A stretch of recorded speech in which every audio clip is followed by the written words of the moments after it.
Hola hermanos, buenos días de nuevo.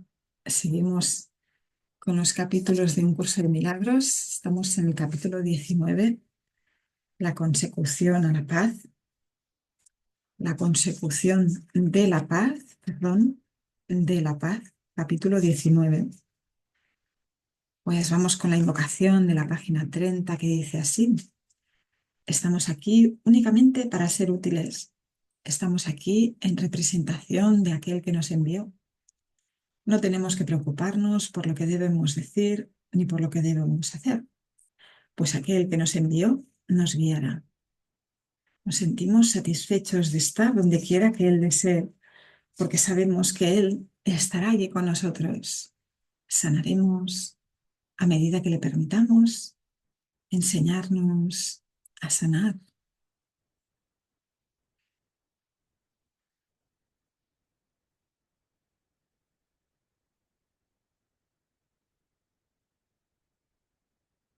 Gracias, gracias, gracias Padre. Gracias Maestro, gracias hermanos. Pues vamos allá. La consecución de la paz. Epígrafe 1. La curación y la fe. Dijimos anteriormente que cuando una situación se ha dedicado completamente a la verdad, la paz es inevitable. La consecución de esta es el criterio por medio del cual se puede determinar con seguridad si dicha dedicación fue total.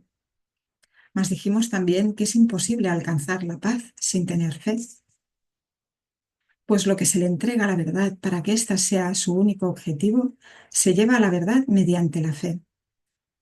Esta fe abarca a todo aquel que esté involucrado en la situación, pues solo de esta manera se percibe la situación como significativa y como un todo. Y todo el mundo tiene que estar involucrado, pues de lo contrario, ello implicaría que tu fe es limitada y que tu dedicación no es total. Así es, la fe tiene que ser total, ¿verdad? Abarcarlo todo, no dejar a nadie afuera ni nada afuera, ninguna aparente situación, ningún aparente acontecimiento, ningún hermano, nada, todo tiene que estar incluido. Tener fe en nuestro hermano, tener fe en Dios, tener fe finalmente en que todo esto finalmente desaparecerá, ¿verdad? La percepción acabará cuando ya hayamos entendido, aprendido y estemos ya listos para conocer. El Padre no nos puede despertar si todavía creemos que hay algo aquí que nos interesa o que le tenemos miedo, ¿verdad?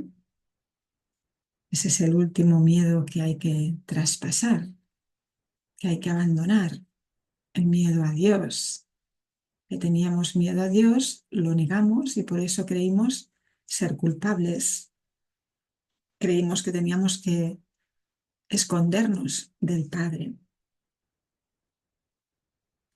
Pues ahora la fe en todo, ¿verdad? Lo depositamos sobre todo, por supuesto, en la salvación. Tenemos fe en lo que el Espíritu Santo nos trae para sanar. Si no le tenemos fe a ello, no invertiremos en ello. Primero viene la fe, el depositar mi fe en el Espíritu Santo. Él sabe el plan, Él fue creado para rescatarnos del sueño, por lo tanto, le retiramos la fe que le teníamos al ego y la depositamos totalmente en Él.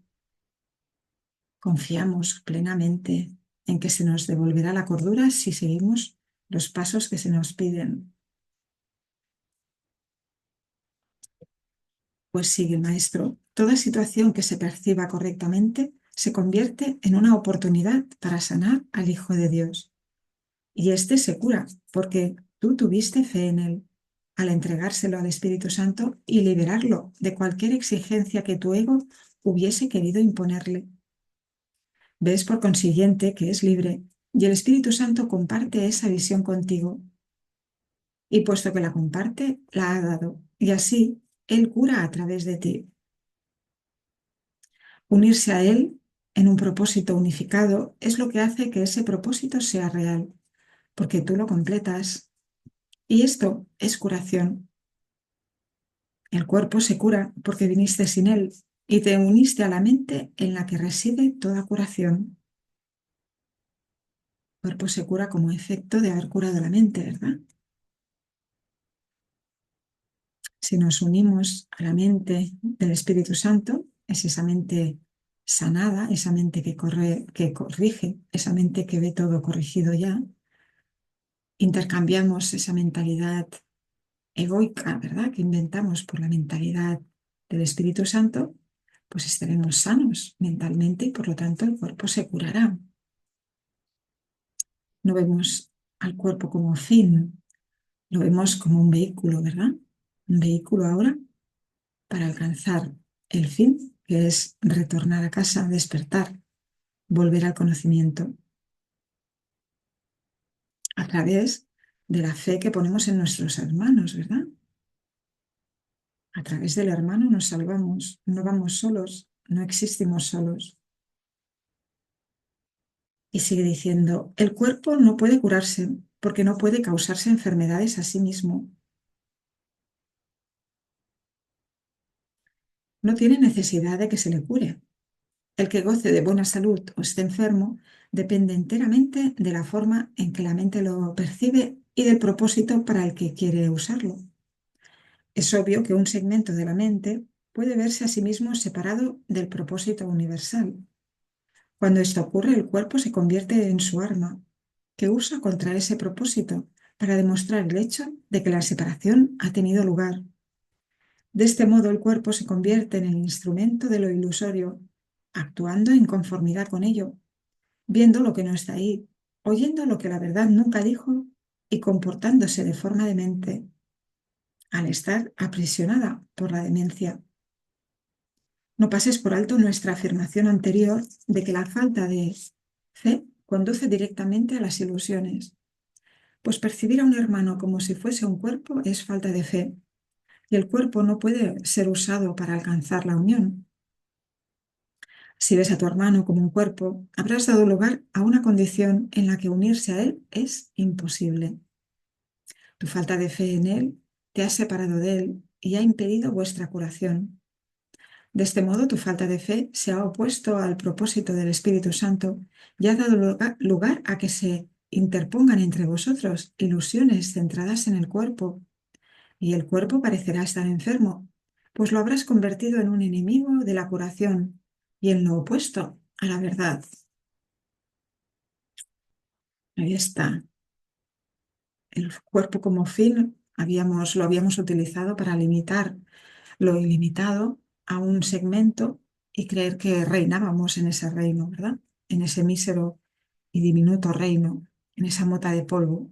Creíamos ser eso y lo que hacíamos era defenderlo y darle el placer que decíamos que él nos pedía, pero que era la mente la que lo pedía. Por eso lo que debe sanar es la mente. La mente es la que decide lo que el cuerpo necesita o no, lo que le va a hacer feliz. En realidad, al cuerpo no le puede hacer feliz nada. Es tu mente la que cree que puede, a través del cuerpo, sentir placer o dolor, ¿verdad? Mm. Ese intento, ese ataque, ese, esa búsqueda de ser algo que no eres, de independizarte, de ser un segmento y de apoderarte de él, es lo que hace que tu mente esté enferma, ¿no? Eso es imposible, nos dice el maestro. Dios no lo permitió, porque eso sería como aniquilarte a ti mismo, ¿no?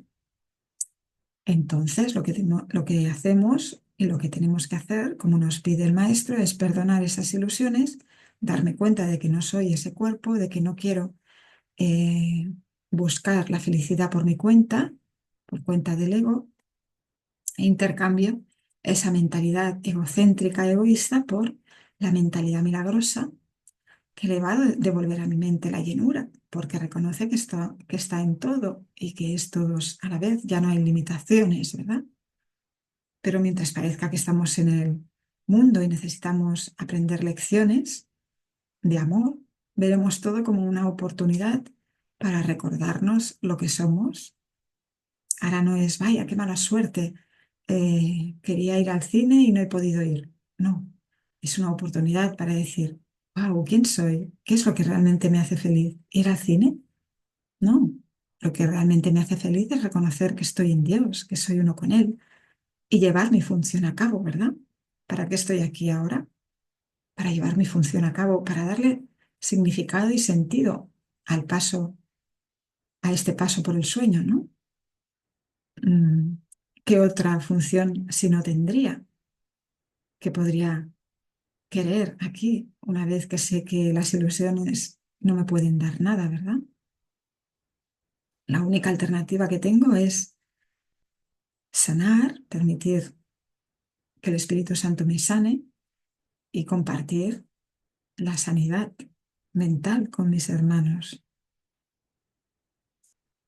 Y sigue diciendo en el párrafo 5: no puede ser difícil darse cuenta de que la fe tiene que ser lo opuesto a la falta de fe, mas la diferencia en cómo ambas operan no es tan obvia, aunque se deriva directamente de la diferencia fundamental que existe entre ellas.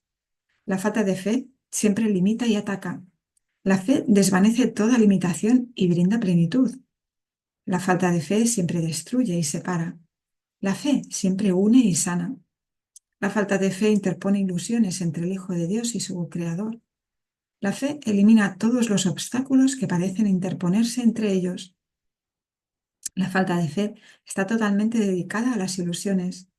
La fe totalmente a la verdad. Una dedicación parcial es imposible. La verdad es la ausencia de ilusiones. Las ilusiones la ausencia de la verdad. Ambas no pueden coexistir ni percibirse en el mismo lugar. Dedicarte a ambas es establecer un objetivo por siempre inalcanzable, pues parte de él se intenta alcanzar a través del cuerpo, al que se considera el medio por el que se procura encontrar la realidad mediante el ataque. La otra parte quiere sanar y por lo tanto apela a la mente y no al cuerpo. Ujú. La falta de fe, la falta de fe en nuestro hermano, ¿verdad? El ataque, quiero que me des esto, quiero que dejes de darme aquello que a mí no me agrada, porque yo elijo qué me agrada y qué no me agrada en mi reino, ¿verdad?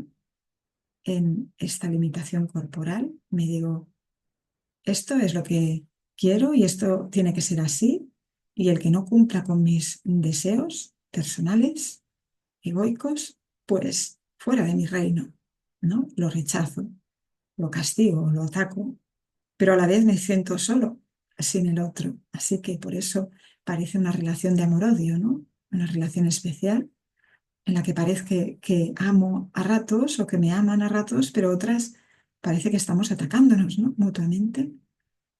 Y eso es lo que es una relación especial, pues excluye el amor total de nuestra vista, ¿no? Pero porque no queremos, no es porque se nos imponga o porque sea así, ¿verdad? Ahora sabemos que lo hemos fabricado nosotros. Hemos intentado encontrar el reino que creímos perder al negárnoslo por nuestra cuenta. Pues sigue diciendo el párrafo 6: la transigencia que inevitablemente se hace es creer que el cuerpo y no la mente es el que tiene que ser curado, pues este objetivo dividido ha otorgado la misma realidad a ambos, lo cual sería posible solo si la mente estuviese limitada al cuerpo y dividida en pequeñas partes que aparentan ser íntegras, pero que no están conectadas entre sí. Esto no le hará daño al cuerpo, pero mantendrá intacto en la mente el sistema de pensamiento ilusorio. La mente, pues, es la que tiene necesidad de curación, y en ella es donde se encuentra, pues Dios no concedió la curación como algo aparte de la enfermedad, ni estableció el remedio donde la enfermedad no puede estar. La enfermedad y el remedio se encuentran en el mismo lugar, y cuando se ven uno al lado del otro, reconoces que todo intento de mantener a la verdad y a la ilusión en la mente, donde ambas necesariamente están, es estar dedicado a las ilusiones. Mas cuando éstas se llevan ante la verdad y se ve que desde cualquier punto de vista son completamente irreconciliables con ella, se abandonan. No hay conexión alguna entre la verdad y las ilusiones. Esto será así eternamente, por mucho que intentes que haya conexión entre ellas. Pero las ilusiones están siempre conectadas entre sí, tal como lo está la verdad. Tanto las ilusiones como la verdad gozan de cohesión interna y constituyen un sistema de pensamiento completo en sí mismo, aunque totalmente desconectado del otro. Percibir esto es reconocer dónde se encuentra la separación y dónde debe subsanarse. El resultado de una idea no está nunca separado de su fuente. La idea de la separación dio lugar al cuerpo y permanece conectada a él, haciendo que éste enferme debido a la identificación de la mente con él. Tú crees que estás protegiendo al cuerpo al ocultar esta conexión, ya que ocultarla parece mantener tu identificación a salvo del ataque de la verdad. Si solo comprendieses cuánto daño le ha hecho a tu mente este extraño encubrimiento y cuánta confusión te ha causado con respecto a tu identidad. No comprendes la magnitud de la devastación que tu falta de fe ha ocasionado, pues la falta de fe es un ataque que parece estar justificado por sus resultados. Pues al negar la fe, ves lo que no es digno de ella y no puedes mirar más allá de esta barrera a lo que se encuentra unido a ti. Claro, al no tener fe en la creación, ¿verdad?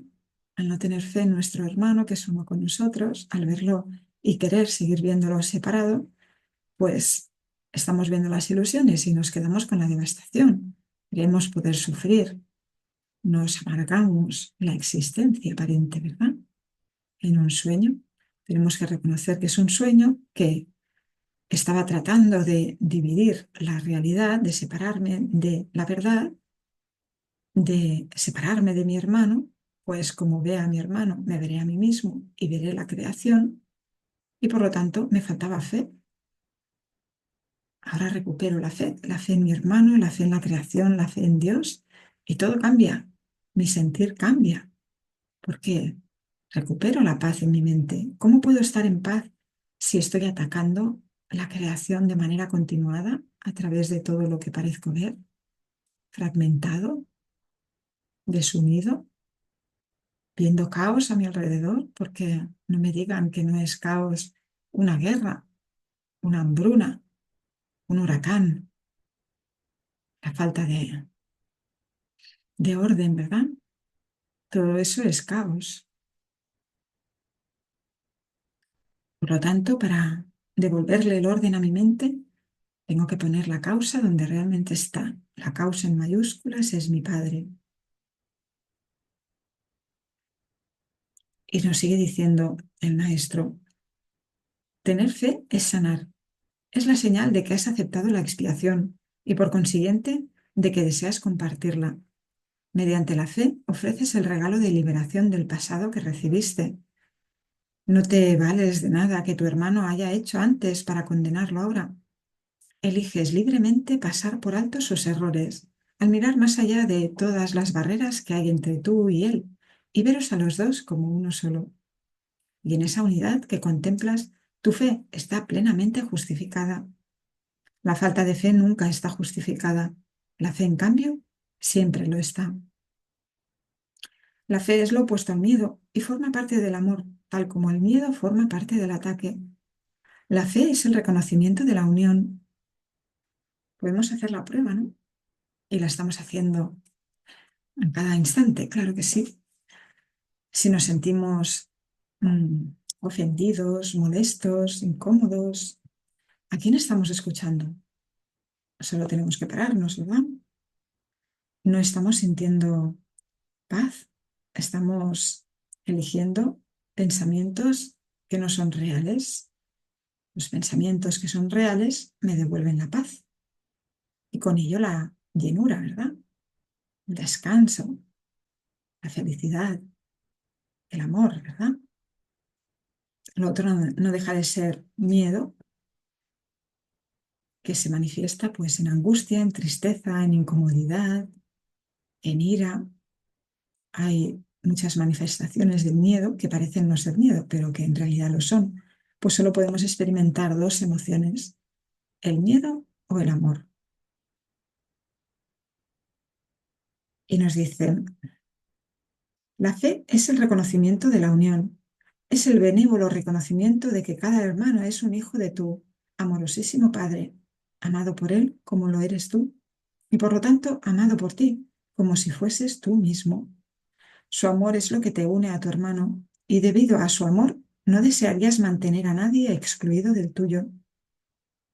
Cada hermano aparece tal como se le percibe en el instante santo, unido a ti en tu propósito de ser liberado de la culpa. Todo es una oportunidad ahora, ¿verdad? Al ver al Cristo en él sana, porque contemplas en él lo que hace que tener fe en todos esté justificado eternamente. La fe es el regalo de Dios a través de aquel que Él te ha dado. La falta de fe contempla al Hijo de Dios y lo juzga indigno de perdón, pero a través de los ojos de la fe se ve que el Hijo de Dios ya ha sido perdonado y que está libre de toda culpa que Él mismo se echó encima. La fe lo ve solo como es ahora, porque no se fija en el pasado para juzgarlo, sino que únicamente ve en Él lo mismo que vería en ti. No ve a través de los ojos del cuerpo, ni recurre a cuerpos para darse validez a sí misma. La fe es el heraldo de la nueva percepción, enviada para congregar testigos que den testimonio de su llegada y para devolverte sus mensajes. Bueno, hermanos, más adelante nos dirá que la falta de fe en realidad es la fe puesta en lo que no tiene sentido, en las ilusiones, en el ego, ¿verdad?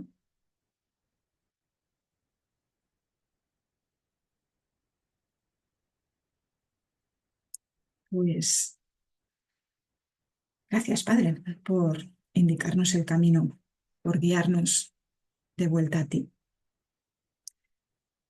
Y nos sigue diciendo, la fe puede ser intercambiada por el conocimiento tan fácilmente como el mundo real, pues la fe surge de la percepción del Espíritu Santo y es señal de que compartes esta con Él.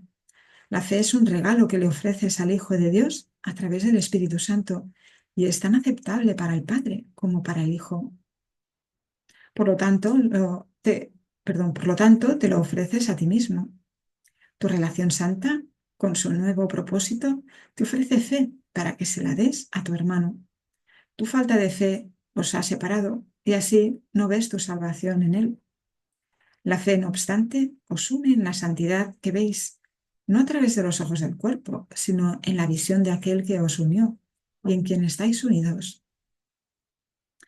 Pues fijémonos, tan solo es un velo que anteponemos al hermano, ¿verdad? Porque si realmente estamos unidos, las mentes están unidas, no las podemos separar y además nuestra voluntad no es hacerlo realmente, fue un deseo, una idea loca simplemente, pues ¿para qué negar la verdad? ¿A dónde nos lleva? Nos lleva a este mundo que no ofrece nada, nos lleva al conflicto continuo, ¿verdad? Pero no se nos va a quitar el mundo. No tengamos miedo a la luz, no tengamos miedo a la liberación. Se nos va a ir mostrando por qué queremos deshacer el mundo en nuestra mente. ¿Por qué queremos abandonar la idea de especialismo? Se nos va a ir guiando, explicando, para que nuestro entendimiento sea el que elija correctamente. No se nos deja sin nada, en un vacío. El vacío no existe. Lo que habíamos fabricado era lo único que puede dar miedo. Pues si lo soltamos, ¿el miedo dónde está? En ninguna parte. Si tienes miedo es porque el ego está tratando de ocupar de nuevo el altar de tu mente. Ahí es cuando tienes que ejercer esa vigilancia constante. No quiero los pensamientos del ego porque sé dónde me llevan, a la devastación ilusoria. No quiero validar más esos pensamientos. Estamos deshaciendo ese sistema de pensamientos juntos, no solos por nuestro lado. Nos está apoyando el cielo mismo, ¿verdad?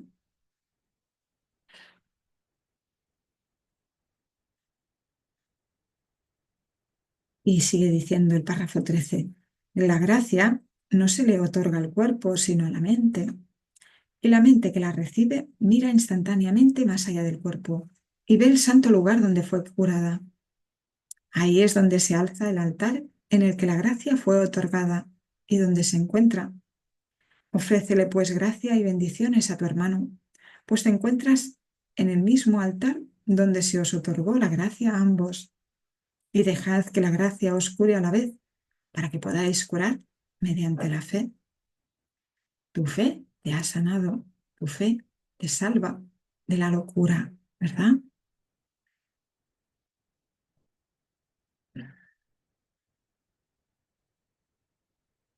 Hermoso. El espíritu está en eterno estado de gracia y tu condición es una de espíritu, de gracia, de estado de gracia absoluto, ¿verdad? Qué maravilla reconocer que es así y que nada más lo puede mancillar nunca. Nos lo habíamos negado, dejamos de negárnoslo y será restaurada en nuestra mente, una mente espiritual, una mente que ahora elige el estado de gracia, su verdadera condición. Pues sigue diciendo el párrafo 14. En el instante santo, tú y tu hermano os encontráis ante el altar que Dios se ha erigido a sí mismo y a vosotros dos. Dejad a un lado la falta de fe y venid a él juntos. Hay un segundito que me llaman. Yes. Dice, dejad a un lado la falta de fe y venid a él juntos, al instante santo. En él veréis el milagro de vuestra relación, tal como fue renovada por la fe. Y en él os daréis cuenta de que no hay nada que la fe no pueda perdonar. Ningún error puede obstruir su serena visión, la cual lleva el milagro de curación con la misma facilidad a todos ellos, pues lo que se les encomienda hacer a los mensajeros del amor, ellos lo hacen y regresan con las buenas nuevas de haberlo consumado en ti y en tu hermano, que os encontráis unidos ante el altar desde donde ellos fueron enviados. Amén. Pues imaginemos al Maestro Jesús, que parecía incluso, ¿no?, que le quitaban la vida, que no es así, ¿no? Le quitaron el cuerpo solo, pero ellos creían que lo mataban. Dar muerte a la inocencia, ¿no?, al Hijo de Dios, tal como es realmente, ¿no? El Maestro Jesús fue un reflejo aquí de lo que somos en realidad, ¿verdad? El reflejo mental, porque aunque parecía tener un cuerpo, estaba despierto, había entendido y reconocido lo que somos. Pues imaginémonos en el momento en el que parecen quitarle el cuerpo, ¿no? Incluso cuando lo azotan y lo castigan por no haber hecho nada, como nos dice, yo no les hice nada a mis hermanos y curé a muchos, ¿no? Ayudé a que tuvieran fe en Dios, que tuvieran fe en sí mismos para que se curaran, ¿no? Y hasta en ese instante el maestro dijo, perdónalos, Padre, porque no saben lo que hacen, ¿no? Cuando él ya los había perdonado, ¿verdad? Si no hubiera perdonado, hubiera creído que lo estaban realmente matando. Pero él no creyó eso. Él ya sabía que no podía morir. Por eso se nos dice que todo puede ser perdonado, ¿verdad? Todo, hasta lo que parece más atroz, puede ser perdonado. Y la gracia del perdón, la bendición del perdón es que con ello te salvas. No salvas al cuerpo, te salvas tú de la creencia en ser un cuerpo. Reconoces tu invulnerabilidad y esa es la visión que ahora tenemos que tener, ¿verdad? Nos entrenamos para que todos sean oportunidades para reconocer esa verdad. Pues sigue diciendo el párrafo 15. De la misma manera en que la falta de fe mantendría vuestros míseros reinos yermos y separados, así la fe ayudará al Espíritu Santo a preparar el terreno para el santísimo jardín en que Él quiere convertirlo. jardín de azucenas, ¿verdad? De azucenas de perdón. Pues la fe brinda paz y así le pide a la verdad que entre y embellezca lo que ya fue preparado para la hermosura. La verdad sigue muy de cerca a la fe y a la paz y completa el proceso de embellecimiento que ellas comienzan, pues la fe sigue siendo una de las metas del aprendizaje que deja de ser necesaria una vez que la lección se ha aprendido. La verdad, en cambio, jamás se ausentará. Podemos tener falta de fe, pero la verdad, ¿verdad? Siempre estará ahí para ser vista cuando así lo decidamos. Y nos sigue diciendo el maestro: dedícate, por lo tanto, a lo eterno y aprende a no ser un obstáculo para ello ni a convertirlo en un esclavo del tiempo, pues lo que crees hacerle a lo eterno te lo haces a ti mismo. Aquel a quien Dios creó como su hijo no es esclavo de nada, pues es señor de todo junto con su creador. Puedes esclavizar a un cuerpo, pero las ideas son libres y no pueden ser aprisionadas o limitadas en modo alguno, excepto por la mente que las concibió, pues ésta permanece unida a su fuente, que se convierte en su carcelero o en su liberador, o en su libertador, según el objetivo que acepte para sí misma. Bueno, pues ya queremos dejar de ser esclavos, ¿verdad? Somos esclavos de un sistema de pensamiento que hemos fabricado, que hemos inventado, que hemos creado falsamente. Por lo tanto, en nuestras manos está el desecharlo, desestimarlo, abandonarlo, rechazarlo. Esa es nuestra función, aquí y ahora, para salvarnos de la locura. Y sigue diciendo el epígrafe 2, el pecado en contraposición al error. Es esencial que no se confunda el error con el pecado, ya que esta distinción es lo que hace que la salvación sea posible. Pues el error puede ser corregido y lo torcido enderezado, pero el pecado, de ser posible, sería irreversible. La creencia en el pecado está necesariamente basada en la firme convicción de que son las mentes y no los cuerpos las que atacan. Y así la mente es culpable y lo será siempre, a menos que una mente que no sea parte de ella pueda darle la absolución. El pecado exige castigo, del mismo modo en que el error exige corrección. Y la creencia de que el castigo es corrección es claramente una locura. Ujú. El pecado no es un error, pues el pecado comporta una arrogancia que la idea del error no posee. Pecar supondría violar la realidad y lograrlo, creer poder separarse y lograr esa separación, ¿no? Ese sería el pecado en el que creímos haber, mm, haber realizado, ¿no? Haber conseguido la separación, ese tema de arrancarle un aspecto de la mente a Dios, hacernos con Él y reinar en Él para nosotros mismos, como si fuéramos nosotros mismos, posibles de arrancar de Dios, ¿no? El pecado es la proclamación de que el ataque es real y de que la culpa está justificada. Da por sentado que el Hijo de Dios es culpable y que por lo tanto ha conseguido perder su inocencia y también convertirse a sí mismo en algo que Dios no creó. De este modo, la creación se ve como algo que no es eterno y la voluntad de Dios como susceptible de ser atacada y derrotada. El pecado es la gran ilusión que subyace a toda la grandiosidad del ego, pues debido a él Dios mismo cambia y se le priva de su plenitud. El Hijo de Dios puede estar equivocado, engañarse a sí mismo e incluso usar el poder de su mente contra sí mismo, pero no puede pecar. No puede hacer nada que en modo alguno altere su realidad o que haga que realmente sea culpable. Eso es lo que el pecado quisiera hacer, pues ese es su propósito. Mas a pesar de toda la salvaje demencia inherente a la idea del pecado, este sigue siendo imposible, pues el costo del pecado es la muerte, ¿y podría acaso perecer lo que es inmortal? Si nos concebimos como mente, la mente no puede atacarse, porque la mente no es, no tiene límites, no tiene algo con lo que atacar a la otra mente. Pero cuando la mente se identifica con el cuerpo, puede parecer que está atacando a través del cuerpo a otro. pero la mente sigue intacta. El espíritu, la mente espiritual sigue intacta. Pensemos que no es concreta, ¿no? La mente se concretiza aquí cuando quiere eh, separarse, cuando quiere ser una mota de polvo, ¿no? Cuando quiere ser algo que camina por su cuenta, pues parece que inventa esta identidad falsa.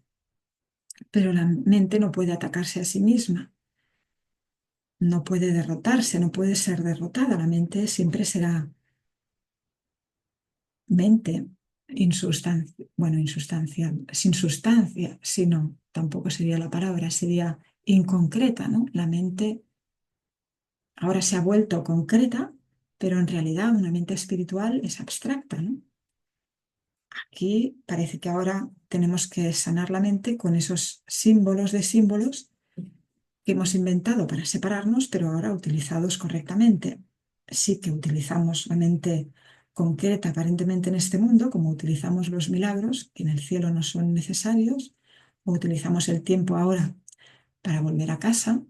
Todo lo que hemos inventado está al servicio del despertar, pero somos abstracción pura en Dios. No se puede atacar lo que lo es todo, ¿no? Entre sí, porque no hay separación alguna entre nuestras mentes. Lo abstracto no puede luchar entre sí, ¿verdad? Esa idea no tiene sentido, ¿no? Por lo tanto, las mentes aquí parece que pueden atacar a través de cuerpos, pero en realidad ellas quedan indemnes. No puede cambiarse la verdad, no puede cambiarse lo que Dios creó como mente espiritual, aunque nos podemos autoengañar, como ahora estamos revisando, para dejar de hacerlo.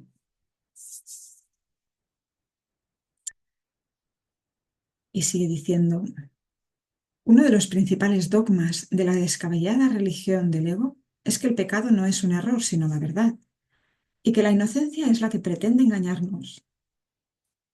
La pureza se considera arrogancia y la aceptación de nuestro ser como algo pecaminoso se percibe como santidad. Y es esta doctrina la que sustituye a la realidad del Hijo de Dios tal como su Padre lo creó y tal como dispuso que fuese para siempre. ¿Es esta humildad? ¿O es más bien un intento de desgajar la creación de la verdad y de mantenerla aparte? Ujú. Se nos dice que somos arrogantes, ¿no? Desde el ego, si uno se proclama hijo de Dios, si uno se dice ser luz, ¿verdad? En el mundo soy la luz del mundo. Somos la luz del mundo.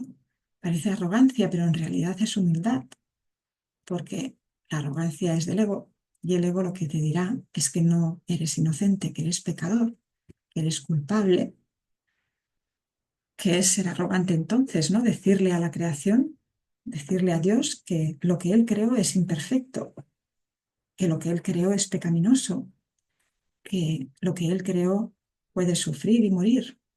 Esa es la arrogancia del ego, ¿verdad? La que le dice al padre que su hijo ha cambiado y que ahora es otra cosa. En cambio, cuando le devolvemos esa parte que queríamos arrancarle a Dios, porque nos damos cuenta de que queremos ser felices y queremos extendernos desde ese amor, lo que hacemos no es ser arrogantes, sino humildes, diciéndole, Padre, tenías tu razón, era yo el que estaba equivocado, ¿verdad?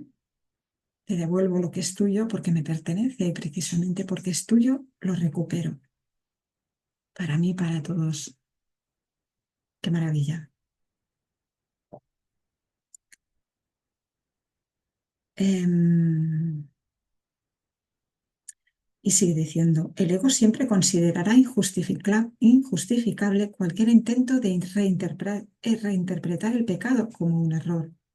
La idea del pecado es absolutamente sacrosanta en su sistema de pensamiento y solo puede abordarse con respeto y temor reverente. Es el concepto más sagrado del sistema del ego, bello y poderoso, completamente cierto y protegido a toda costa por cada una de las defensas que el ego tiene a su disposición, pues en el pecado radica su mejor defensa, a la que todas las demás sirven. El pecado es su armadura, su protección y el propósito fundamental de la relación especial tal como el ego la interpreta. No puedo perdonar a mi hermano si creo que ha hecho algo contra mí, ¿verdad? Mi hermano lo que hacía era interpretar a la vez desde el ego, desde esas ideas que se había comprado del ego, de que para ser feliz él tenía que ejercer sobre mí también ese, esas exigencias, ¿no? Del ego, de que yo fuera diferente de como soy y yo a la vez con él. Nos exigíamos cambiar, nos exigíamos ser como queríamos que el otro fuese para hacernos felices, ¿verdad? Como decimos, habíamos creído eh, abandonar o que nos habían expulsado más bien del paraíso y ahora queríamos recuperar el paraíso por nuestra cuenta. Pues la verdad es que nos privamos nosotros mismos del paraíso y nadie externo a mí puede devolvérmelo porque no hay nadie externo a mí. Lo que hice fue inventar imágenes, inventar formas con las que creía poder recuperar el paraíso por mi cuenta. Y eso, como es parcial y no es real y es imposible, pues nunca me dará lo que trato de alcanzar. El ego pone esa zanahoria delante de mí para decir, sí, sí, finalmente lo lograrás. Libertad financiera, libertad de pareja, libertad en muchos aspectos. Te intenta vender la idea de que te puedes liberar y ser feliz completamente cuando consigas algo de este mundo, como hemos ido viendo, ¿verdad? Pero la verdad es que no, que solo seré feliz cuando recupere la cordura en mi mente, el recuerdo de quién soy, de quién es mi hermano. Y sigue diciendo el párrafo 6. Puede ciertamente afirmarse que el ego edificó su mundo sobre el pecado. Únicamente en un mundo así podría todo ser a la inversa. Esta es la extraña ilusión que hace que las nubes de la culpa parezcan densas e impenetrables. La solidez que los cimientos de este mundo parecen tener descansa en ello, pues el pecado ha hecho que la creación, de ser una idea de Dios, pase a ser un ideal del ego, un mundo que él rige, compuesto de cuerpos inconscientes y capaces de caer presa de la corrupción y decadencia más absolutas. Si esto es un error, la verdad puede deshacerlo fácilmente, pues todo error puede ser corregido solo con que se le permita a la verdad juzgarlo. Pero si el error se le otorga el rango de verdad, ¿ante qué se podría llevar? La santidad del pecado se mantiene intacta debido únicamente a este extraño mecanismo. En cuanto que verdad, el pecado es inviolable y todo se lleva ante él para ser juzgado. Mas si es un error, es él quien tiene que ser llevado ante la verdad. Es imposible tener fe en el pecado, pues el pecado es falta de fe. Mas es posible tener fe en el hecho de que cualquier error puede ser corregido. No hay un solo baluarte de toda ciudadela fortificada del ego más celosamente defendido que la idea de que el pecado es real y de que es la expresión natural de lo que el Hijo de Dios ha hecho de sí mismo y de lo que es. Para el ego eso no es un error, pues esa es su realidad, la verdad de la que nunca se podrá escapar. Ese es su pasado, su presente y su futuro, pues de alguna manera se las ha arreglado para corromper a su padre y hacerle cambiar de parecer por completo. Llora, pues, la muerte de Dios a quien el pecado asesinó. Este sería el deseo del ego, que en su demencia cree haberlo logrado. Bueno, pues bien claro también aquí, ¿verdad? En un sueño le hemos creído dar muerte al Padre. Hemos cambiado su creación y hemos pecado. Somos viles traidores porque lo hemos conseguido, ¿verdad? El pecado implica un hecho imperdonable, implica que realmente ha habido un- una tergiversación de la realidad para fabricar, ¿no? Para crear un mundo. Fijémonos en qué poderoso es el pensamiento. Y cuán poderoso será y es cuando recuerda su unicidad y crea como el Padre crea, ¿verdad? En unión a todos los hermanos, pues todos los aspectos de la mente, cuando retornen en el segundo advenimiento, que es aquí, que es ahora, cuando dicen, sí, Padre, quiero ser tal como tú me creaste, abandono las ilusiones, pues en ese mismo instante somos creadores con el Padre, ¿no? Y extendemos su reino y ese poder se vuelve todo abarcador, ¿verdad? De nuevo, que ya lo es, pero es en nuestra mente en la que lo habíamos negado y por eso no lo podíamos experimentar, ¿verdad? Nos lo habíamos privado, nos habíamos privado de ello. Mm. Y dice el párrafo 8: ¿no preferirías que todo esto no fuese más que una equivocación completamente corregible y de la que fuese tan fácil escapar que rectificarla totalmente sería tan sencillo como atravesar la neblina y llegar hasta el sol? Pues eso es todo lo que es. Quizá te sientas tentado de coincidir con el ego en que es mucho mejor ser pecador que estar equivocado. Mas piensa debidamente antes de permitirte a ti mismo tomar esa decisión.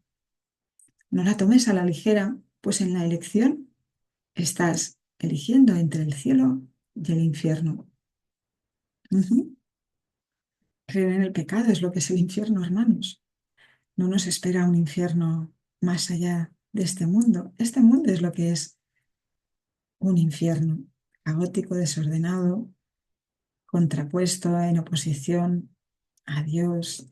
Nos hemos fabricado un infierno. Por eso es la guerra contra ti mismo, ¿no? Sabiendo que es un error y que además tenemos al que lo deshará, pues se lo entregamos gustosamente y nos quedamos en paz, ¿verdad? Un hijo inocente, un ser inocente, no merece castigo. La culpa, el pecado, no existe en la inocencia. Por eso son incompatibles. No puedes ser el hijo de Dios y a la vez ser un pecador, un traidor. O eres una cosa o eres otra. ¿Qué prefieres ser? Lo uno es verdad y lo otro es falso. Así que no te queda otra alternativa que ser feliz, dichoso, completo, amoroso, fiel a tu Padre, pleno, dichoso, gozoso, todo lo luminoso, ¿verdad? Todos los símbolos que se nos ocurran para hablar de el reino de los cielos en positivo, ¿no? En lo más lo que nos acerque más a esa experiencia, ¿verdad? Recordamos que las palabras ahora apuntan hacia la verdad, pero no sustituyen la verdad, apuntan hacia ella, ¿verdad? Para que tengamos esa experiencia. Entonces, todo lo que se te ocurra, toda la palabra que exprese el reino en su totalidad, la luz, la expansión, la extensión, la plenitud, el amor, la dicha, todo ello forma parte del ámbito de Dios y te recuerda a Dios y te lleva a experimentar a Dios. Pues epígrafe 3: la irrealidad del pecado. La atracción de la culpa reside en el pecado, no en el error. El pecado volverá a repetirse por razón de esta atracción. El miedo puede hacerse tan agudo que al pecado se le niega su expresión. Pero mientras la culpa continúe, siendo atractiva, la mente sufrirá y no abandonará la idea del pecado, pues la culpa todavía la llama, y la mente la oye y la desea ardientemente, y se deja cautivar voluntariamente por su enfermiza atracción. El pecado es una idea de perversidad que no puede ser corregida, pero que sin embargo será siempre deseable. Al ser parte esencial de lo que el ego cree que eres, siempre la desearás. Y solo un vengador con una mente diferente de la tuya podría acabar con ella valiéndose del miedo. El ego no cree que sea posible que lo que el pecado realmente invoca y a lo que el amor siempre responde es al amor y no al miedo, pues el ego lleva el pecado ante el miedo, exigiendo castigo, mas el castigo no es sino otra forma de proteger la culpa, pues lo que merece castigo tuvo que haber sucedido realmente. El castigo es siempre el gran protector del pecado, al que trata con respeto y a quien honra por su perversidad. Lo que clama por castigo tiene que ser verdad, y lo que es verdad no puede sino ser eterno, y se seguirá repitiendo sin cesar, pues deseas lo que consideras real y no lo abandonas. Ujú. Un error, en cambio, no es algo atractivo. Lo que ves claramente como una equivocación, deseas que se corrija. A veces un pecado se comete una y otra vez, con resultados obviamente angustiosos, pero sin perder su atractivo. Mas de pronto cambia su condición, de modo que de ser un pecado pasa a ser simplemente un error. Ahora ya no lo seguirás cometiendo, simplemente no lo volverás a hacer y te desprenderás de él, a menos que todavía te sigas sintiendo culpable. Pues en ese caso no harás sino cambiar una forma de pecado por otra, reconociendo que era un error, pero impidiendo su corrección. Eso no supone realmente un cambio en tu percepción, pues es el pecado y no el error el que exige castigo. El maestro nos intercambia, ¿verdad? El castigo, perdón, el pecado por el error. Si cambias el pecado por el error, te será fácil corregirlo en ti y en otros. Imaginemos que tienes un hijo y el niño se cae cuando está aprendiendo a caminar. No lo culpas, ¿verdad? Por ello, y dices, ups, está aprendiendo, ha sido un error. Ahora lo acompañas, le das la mano, lo animas a seguir. Venga, lo estás haciendo muy bien, ánimo, que tú puedes, venga. Y lo animas, lo aplaudes, lo ayudas, le sonríes amorosamente, ¿verdad? No lo juzgas, lo criticas y lo culpas por ello. Pues lo mismo con nuestros hermanos. Tenemos que reconocer que habíamos interpretado las cosas en oposición a Dios. Habíamos visto a nuestro hermano como un pecador y a nosotros mismos, por supuesto, porque si no tuviéramos o no escogiéramos ese sistema de pensamiento del ego, que está basado en el pecado y la culpa, pues no lo veríamos como culpable, ¿verdad? Y a nosotros mismos tampoco. Y eso es lo que estamos haciendo ahora, deshacer todo este lío que hemos parecido eh, fabricar, ¿verdad?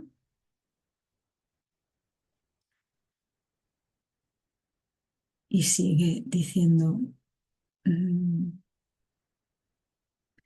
el Espíritu Santo no puede castigar el pecado, reconoce los errores y su deseo es corregirlos todos tal como Dios le encargó que hiciese, pero no conoce el pecado, ni tampoco puede ver errores que no se puedan corregir, pues la idea de un error incorregible no tiene sentido para él. Precisamente fue creado para corregir nuestra mente, ¿verdad? Lo único que el error pide es corrección, y eso es todo. Lo que pide castigo no está realmente pidiendo nada. Todo error es necesariamente una petición de amor. ¿Qué es entonces el pecado? ¿Qué otra cosa podría ser sino una equivocación que quieres mantener oculta, una petición de ayuda que no quieres que sea oída y que por lo tanto se queda sin contestar? En el tiempo el Espíritu Santo ve claramente que el Hijo de Dios puede cometer errores. En esto comparte su visión, mas no comparte su criterio con respecto a la diferencia que existe entre el tiempo y la eternidad. Y cuando la corrección se completa, el tiempo se convierte en eternidad. El Espíritu Santo puede enseñarte a ver el tiempo de manera diferente y a ver más allá de él, pero no podrá hacerlo mientras sigas creyendo en el pecado. En el error sí puedes creer, pues éste puede ser corregido por la mente, pero el pecado es la creencia de que tu percepción es inalcanzable, de que tu percepción es inalcanzable y de que la mente tiene que aceptar como verdadero lo que le dicta la percepción. Ujú. Creo que me he equivocado porque inalcanzable he dicho y es inalterable. Repito, pero el pecado es la creencia de que tu percepción es inalterable y de que la mente tiene que aceptar como verdadero lo que le dicta la percepción. Si la mente no obedece, se la juzga como desquiciada. De ese modo, la mente, que es el único poder que podría cambiar la percepción, se mantiene en un estado de impotencia y restringida al cuerpo por miedo al cambio de percepción que su maestro, que es uno con ella, le brindaría. Claro, y luego a los perdonadores, ¿no? Les dice que están locos, que ellos se precipitan y van al abismo, ¿no? Donde no hay nada, donde solo existe el pecado, ¿no? Dice, no mires dentro de ti, pues te verás monstruoso, verás el culpable que eres, ¿no? Y no resistirás y no podrás aceptar tanto dolor, ¿no? Yo te protejo, nos dice el ego. No mires dentro de ti, sígueme a mí. Pero ya vemos que está demente, que su estado, su condición es una tan frágil y de tanto miedo que no vale la pena ya más. No vale la alegría, como dicen, sostenerlo más, ¿verdad? Sigue diciendo, cuando te sientas tentado de pensar que el pecado es real, recuerda esto, si el pecado es real, ni tú ni Dios lo sois. Si la creación es extensión, el creador tiene que haberse extendido a sí mismo y es imposible que lo que forma parte de él sea completamente diferente del resto. Si el pecado es real, Dios no puede sino estar en pugna consigo mismo. Tiene que estar dividido, debatiéndose entre el bien y el mal, ser en parte cuerdo y en parte demente, pues tiene que haber creado aquello que quiere destruirlo y que tiene el poder de hacerlo. ¿No sería más fácil creer que has estado equivocado que creer eso? Mientras creas que tu realidad o la de tu hermano está limitada a un cuerpo, seguirás creyendo en el pecado. Mientras creas que los cuerpos se pueden unir, seguirás encontrando atractiva la culpa y considerando el pecado como algo de inestimable valor, pues la creencia de que los cuerpos limitan a la mente conduce a una percepción del mundo en la que la prueba de la separación parece abundar por todas partes. Así, Dios y su creación parecen estar separados y haber sido derrotados, pues el pecado demostraría que lo que Dios creó santo no puede prevalecer contra él, ni seguir siendo lo que es ante su poderío. Al pecado se le percibe como algo más poderoso que Dios, ante el cual Dios mismo se tiene que postrar y ofrecer su creación a su conquistador. ¿Es esto humildad o demencia? Y nos sigue diciendo, si el pecado es real, tiene que estar permanentemente excluido de cualquier esperanza de curación, pues en ese caso habría un poder que trascendería al de Dios, un poder capaz de fabricar otra voluntad que puede atacar y derrotar su voluntad, así como conferirle a su hijo otra voluntad distinta de la suya y más fuerte. Y cada parte fragmentada de la creación de Dios tendría una voluntad diferente, puesta a la suya y en eterna oposición a él y a las demás. Tu relación santa tiene ahora como propósito la meta de demostrar que eso es imposible. El cielo le ha sonreído y en su sonrisa de amor la creencia en el pecado ha sido erradicada. Todavía lo ves porque no te das cuenta de que sus cimientos han desaparecido. Su fuente ya ha sido eliminada y solo puedes abrigarlo por un breve periodo de tiempo antes de que desaparezca del todo. Lo único que queda es el hábito de buscarlo y sin embargo lo contemplas con la sonrisa del cielo en tus labios y con la bendición del cielo en tu mirada. No seguirás viendo el pecado por mucho más tiempo, pues en la nueva percepción la mente lo corrige cuando parece presentarse y se vuelve invisible. Los errores se reconocen de inmediato y se llevan enseguida ante la corrección para que ésta los sane y no para que los oculte. Serás curado del pecado y de todas sus atrocidades en el instante en que dejes, perdón, en que dejes de conferirle poder sobre tu hermano y lo ayudarás a superar sus errores al liberarlo jubilosamente de la creencia en el pecado.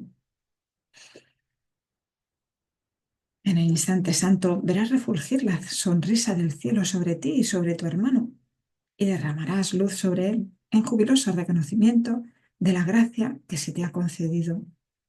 Pues el pecado no puede prevalecer contra una unión que el cielo ve con beneplácito. Tu percepción sanó en el instante santo que el cielo te dio.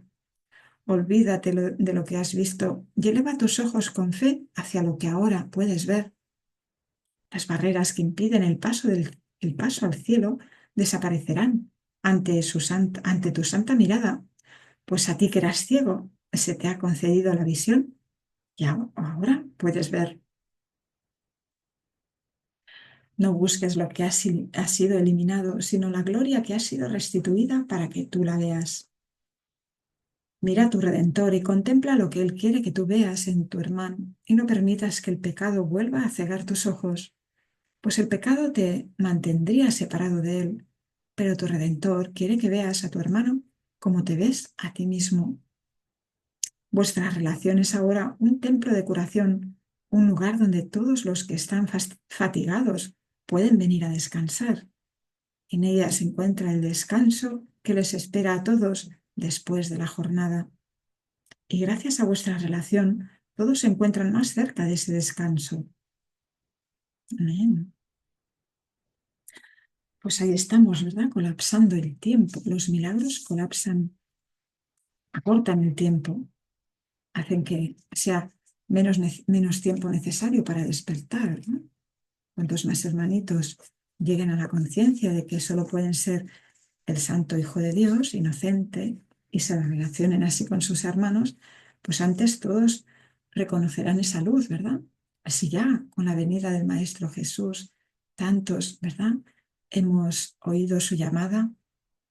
¿Cuántos no la oirán de nosotros y de todos aquellos que decimos que solo la verdad puede ser verdad?